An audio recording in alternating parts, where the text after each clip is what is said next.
Guiding Jewels. آپ کو معلوم ہے کہ قرآن مجید کی جو اکائی ہے اسے ہم آیت کہتے ہیں۔ قرآن مجید 6000 سے کچھ زائد آیات پر مشتمل ہے۔ آیت کے لیے کوئی ترجمہ کسی زبان میں ممکن نہیں ہے۔ اسے ہم جملہ نہیں کہہ سکتے، فقرہ نہیں کہہ سکتے، سینٹنس نہیں کہہ سکتے۔ بعض لوگوں نے انجیل پر قیاس کرتے ہوئے انگریزی میں قرآن مجید کی آیات کے لیے ورس کا لفظ استعمال کیا ہے، verse number so and so. میرے نزدیک وہ بھی مناسب نہیں ہے۔ اس لفظ کو ہمیں جو کا تو ہی اختیار کرنا چاہیے، اس لیے کہ اس لفظ کے معنی ہے نشانی۔ گویا کہ قرآن مجید ہر آیت اللہ تعالیٰ کے علم و حکمت کی ایک عظیم نشانی ہے۔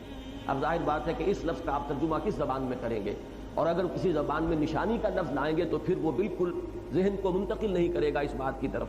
لہذا ہمیں انگریزی میں بھی اسی لفظ آیت کو، اگر ہماری اردو زبان میں بہت سے الفاظ انگریزی کے آ گئے ہیں تو انگریزی زبان میں بھی آپ کو معلوم ہے بہت سے الفاظ ہندوستانی زبانوں کے منتقل ہوئے ہیں۔ بازار کا لفظ چلتا ہے وہاں، جنگل کا لفظ چلتا ہے وہاں۔ اسی طریقے سے ہمیں قرآن مجید کی جو بیسک ٹرمینالوجی ہے اسے ٹرانسلیٹ کرنے کی کوشش نہیں کرنی چاہیے، بلکہ اسے جو کا تو جو ہے ریٹین کرنا چاہیے۔ آیات کے ضمن میں دوسری بات اور جان لیجیے کہ ان کی تعیین کسی گرامر یا منطق یا بیان یا کسی اور اصول پر نہیں ہے، یہ صرف معین ہوتی ہیں محمد الرسول اللہ صلی اللہ علیہ وسلم کے بتانے سے۔ اس کے لیے جو ٹیکنیکل ٹرم ہے وہ توقیفی، یعنی آیات کا تعین توقیفی ہے، موقوف علیہ ہے محمد الرسول اللہ صلی اللہ علیہ وسلم کے بتانے پر۔ یہ نہیں کہ گرامر کے اعتبار سے ایک جملہ مکمل ہو گیا تو ایک آیت ہو گئی، ایسا نہیں ہے۔ یا کہیں بات پوری ہو جائے تو وہ آیت ہو جائے، ایسی بات بھی نہیں ہے۔ یعنی نہ منطق نہ گرامر، کسی کے اصول پر آیات کی تعداد اور ان کی تعین نہیں ہے۔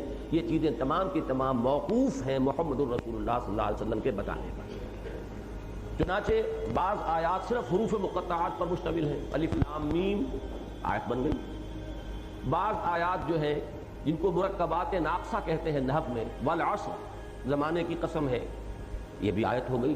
حالانکہ یہ بات پوری تو نہیں ہوئی، قسم کے ساتھ جب تک یہ نہ بتایا جائے کہ کس بات پر قسم کھائی جا رہی ہے بات تو پوری نہیں ہوئی۔ کہیں پورا جملہ جو ہے وہ آیت بنتی ہے، جیسے ان الانسان لفی خسر، اب یہاں مکمل جملہ ہے، یہ بھی ایک آیت ہے۔ بعض آیات قرآن مجید کی ایسی ہیں کہ گرامر کی روح سے اس میں 10 جملے بن جاتے ہیں۔ آیت الکرسی یہ اکثر و بیشتر حضرات کے ذہن میں ہوگی، لگ بھگ 10 جملوں پر مشتمل ہے۔ تو معلوم ہوا کوئی گرامر کا اصول، کوئی منطق کا اصول نہیں ہے آیات کی تعین میں، یہ سراسر موقوف ہے جیسے حضور نے بتایا، اس پر ہمارا سارا معاملہ ہے۔ آیات مل کر سورتوں کی شکل میں۔ اب سورتوں کے لیے بھی اگر آپ چیپٹر یا باب یہ لفظ استعمال کرنا چاہیں گے تو یہ بالکل غلط ہوگا۔ چیپٹر کے لفظ کا اپنا ایک مفہوم ہے۔ قرآن مجید کی سورتیں چیپٹرز نہیں ہیں۔ عام دنیا کی تصانیف میں ابواب، جب باب کہتے ہیں تو اس کا ایک خاص تصور سامنے آتا ہے۔ قرآن مجید کی سورتیں جو ہیں وہ باب نہیں، یہ اپنی ایک اصطلاح ہے، اور یہ کس لفظ سے ماخوذ ہے؟ سور کہتے ہیں، یہ اسی سورہ حدید میں یہ لفظ آ جائے گا، فصیل کو۔ پرانے زمانے میں آپ کو معلوم ہے کہ شہروں کے گردا گرد ایک فصیل ہوتی تھی۔ گویا کہ یہ ہر سورہ مبارکہ قرآن مجید کی ہدایت اور علم و حکمت کا ایک شہر ہے جس کے گرد ایک فصیل جو ہے کھینچی ہوئی۔ اس طریقے سے علم و حکمت کے ایک شہر کا نام جو ہے ایک سورت ہے۔ ان میں آیات، اب آپ کو معلوم ہے کسی سورت میں صرف 3 آیتیں ہیں، سورت العصر، سورت الکوثر، سورت النصر، کل 3 آیات پر مشتمل۔ 3 سے کم آیات پر کوئی سورت مشتمل نہیں ہے۔ اور سورت البقرہ 287 آیات کے اوپر مشتمل ہے۔ تو اس سے آپ اندازہ کر لیجئے کہ کہاں 250 پونے 300 آیات، کہاں 3 آیات۔